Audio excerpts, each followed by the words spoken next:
Channel Shri Hariram બાપા ઓફિશિયલને subscribe કરો, like કરો અને શેર કરો જેથી આવનાર કથાના ભાગ જોઈ શકીએ સહુને જય શ્રી રામ રામ।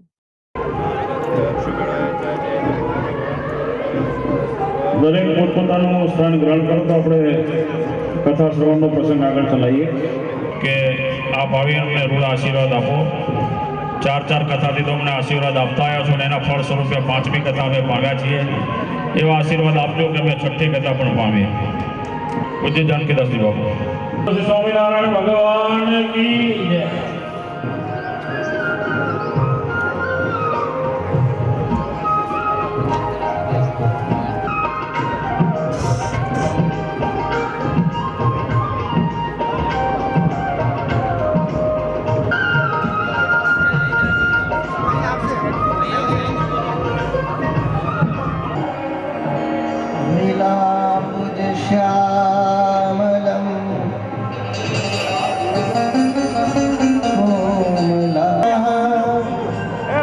सायक चारु चापम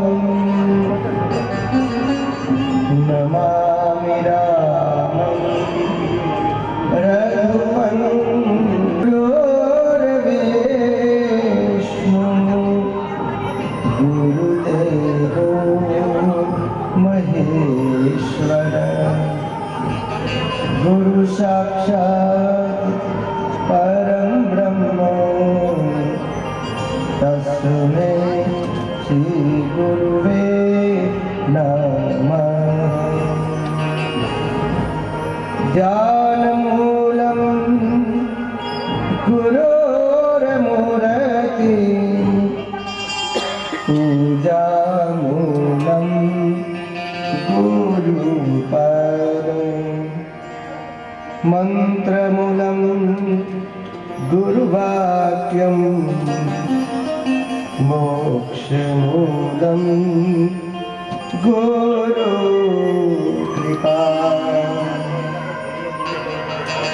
राम नाम में लीन है पद वंदन करूं जय जय श्री जलाराम जय जय श्री जलाराम। हरे राम हरे कृष्ण हरे राम हरे कृष्ण हरे राम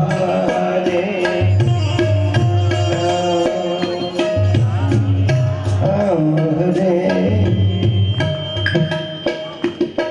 हरे राम हरे कृष्ण हरे कृष्ण हरे राम हरे कृष्ण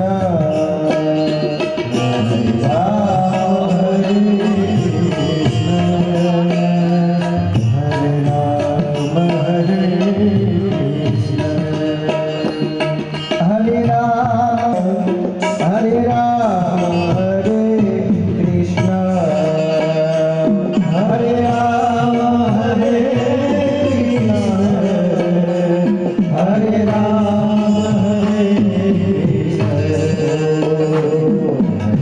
राम हरे कृष्ण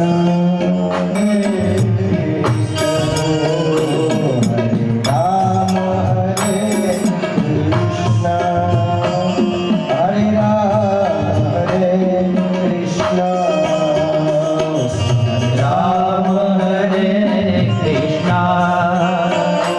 हरे राम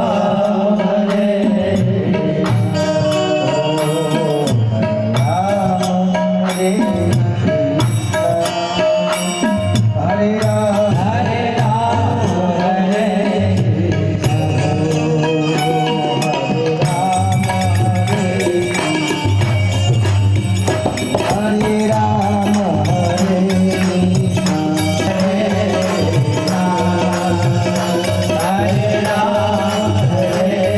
कृष्ण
કથા રામકથાના ક્રમમાં આજે પણ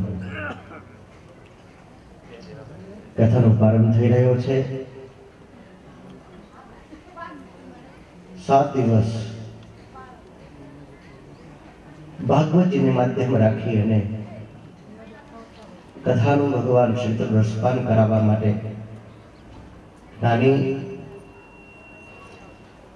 કથાના ખુદ અનુભવી અને સદગુરુની કૃપા કુતરી છે એ મારા સ્નેહી એવા શાંતિ પ્રસાદજી મહારાજ ના ચરણમાં વંદન. તમામે તમામ કથા જેમની કૃપા કહો કે જેના સાનિધ્યમાં કહો, સવારના 4 વાગ્યાથી લઈને સતત રામ નામ में लीन है देखत सब में ना. અસાખીને જેમના જીવનમાં ચરિતાર્થ કરી છે એવા પૂજ્ય બાપાને વંદન. સાણંદનું એ ગૌરવ ભગવતી સૂર્યાદેવીજી, બુધેવો, મધુમંગલ સંતો, કથાના આયોજક, 100 યુવાનો, ગામના વડીલો, કથાના યજમાનશ્રીઓ અને માતા અને બહેનો. બાપ 5-6 વખતથી કથા સાંભળીને આપ પણ બધા જ કથા માટે રસિક બન્યા છો. સંસ્થાના સૌ ભાઈઓને વારંવાર કથા કરવાની સતત ભાવના પ્રગટ થયા જ કરે છે. અને આપણા ભક્તિઓમાં પણ એ વાત મળી જાય, ફરી કથા બીજી એ કથા પ્રત્યેની જે ભૂખ, જે બાપ વાતો તો બીજી શું કરવી, પણ આ ચરિત્રો બાપ મને ને તમને જીવાડે છે. ઘણી વાર એમ કહ્યા કરું કે કથા વ્યક્તિને બચાવી લે. જીવનથી કંટાળી ગયા હોય, હારી ગયા હોય, થાકી ગયા હોય, નષ્ટ થઈ ગયા હોય, આ કથા મરી જવું છે, મરી જવું છે. ત્યારે કોઈએ પૂછ્યું ગોપીઓને કે તમે કેટલાય દિવસ એમ કહો છો કે મરી જવું છે, મરી જવું છે, પછી મળતા કેમ નથી? ને ગોપીએ બહુ સારો જવાબ આપ્યો હતો કે કૃષ્ણ વિયોગમાં જીવું ગમતું નથી, જીવન ઝેર જેવું લાગે છે. કૃષ્ણ મૂકીને જતા રહે એમ થાય કે હવે તો બસ મરી જઈએ, મરી જઈએ. અને જ્યાં મરવા ડગલા ભરી છે, જ્યાં મરવા જાય છે, ત્યારે એની કથા યાદ આવે, એની લીલા યાદ આવે. એની કથા લીલા અમને મરવા દેતી નથી. આ ચરિત્રો નિર્માણ પામા છે. મારું તમારું ઘડતર કરે છે. અને મોટા મોટી જો જિંદગીમાં આપણી મુશ્કેલી હોય તો વ્યક્તિની એ છે વ્યક્તિનો ઈગો, વ્યક્તિનો કઈ વાડીનો મોડો. મારા તમારા અભિમાન તોડવા માટે આ ચરિત્ર બહુ જ ઉપયોગી છે.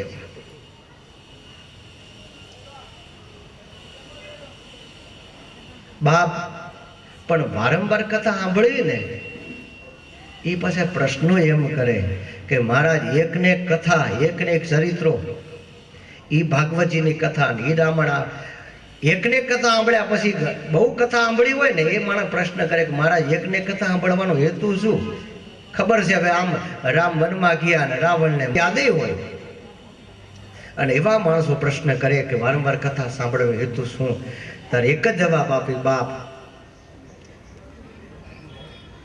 જે મકાન કરો તારે માન સાફ થાય.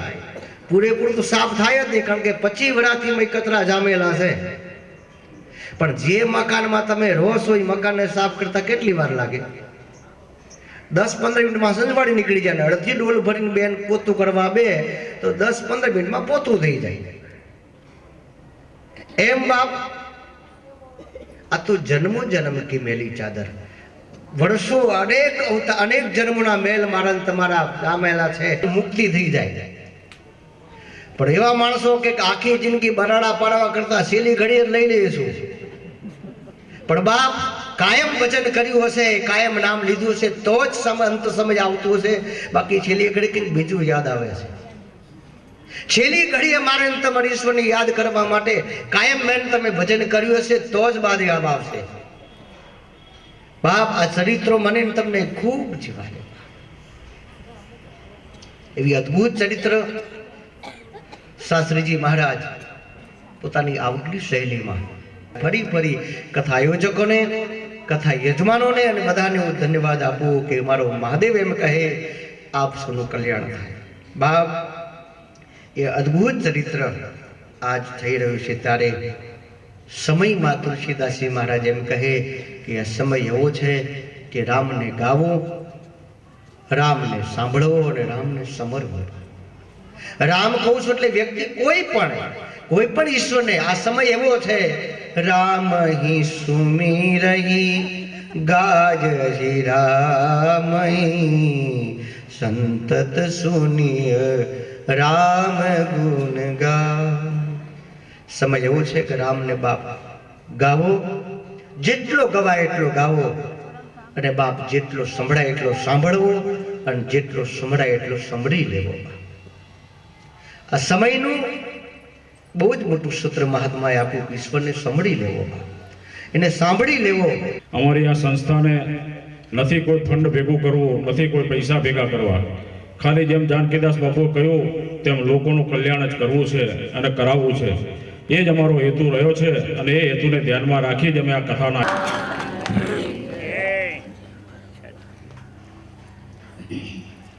તેમજ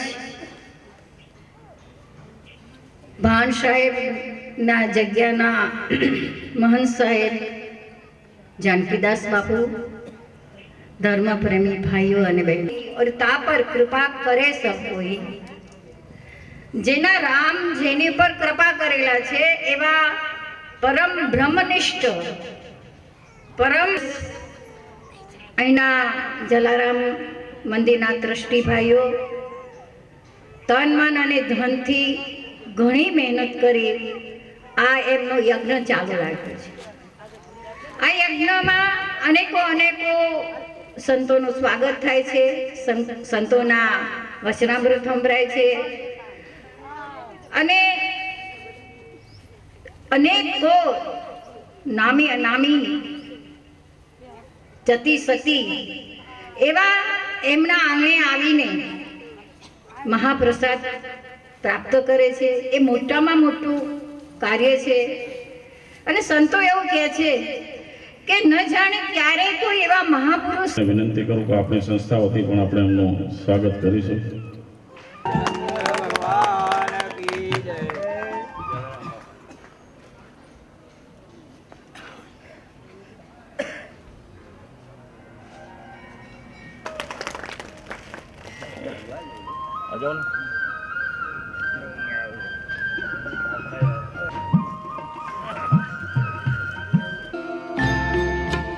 हे राम राम वाला हरिभक्तो आप सौने राम राम। केम छो? मजामां छो ने? आप सौने जणावता आनंद थाय छे। सद्गुरु भगवान श्री हरिराम बापा हाजर हता पृथ्वी पर त्यारे तेओ सौथी वधु कथाने महत्व आपता हता। बापाने कथाओ सांभळવાનું खूब गमતું। अलग अलग वक्ताओने बोलावीने कथा खूब सांभळता, कथा सांभळता अने सत्संग खूब करता अने करावता। एमनी हाजरीमां श्री जलाराम बापा सत्संग मंडळ અને લોહાણા સમાજ સાણંદ દ્વારા ઘણી બધી કથાઓનું આયોજન થયું। એ જ પરંપરાને ચાલુ રાખી શ્રીમદ ભાગવત કથાઓ, રામચરિત માનસ કથાઓ, અગાઉ થઈ ગયેલી અલગ અલગ રાજ્યોમાં જઈને જુદી જુદી કથાઓ જે આપણા યુટ્યુબ ચેનલ પર નથી, એ કથાઓ આપણે યુટ્યુબ ચેનલ પર મૂકવા જઈ રહ્યા છે।